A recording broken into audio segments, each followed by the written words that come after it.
કચ્છ જિલ્લાના નખત્રાણા તાલુકાના છારીટંડ વિસ્તારમાં વન વિભાગે સ્થાનિક લોકોને માછીમારી કરતા અટકાવ્યા છે. વર્ષોથી માછીમારી કરી ગુજરાન ચલાવતા સ્થાનિકોનો રોજગાર છીનવાઈ ગયો છે.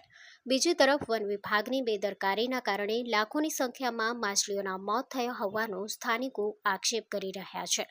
માછલીઓના મોત અને લોકોની રોજી છીનવાઈ જવાની ઘટનાને સ્થાનિકોએ શરમજનક ગણાવી છે. આવું સૂત્રોમાં ચર્ચાઈ રહ્યું છે.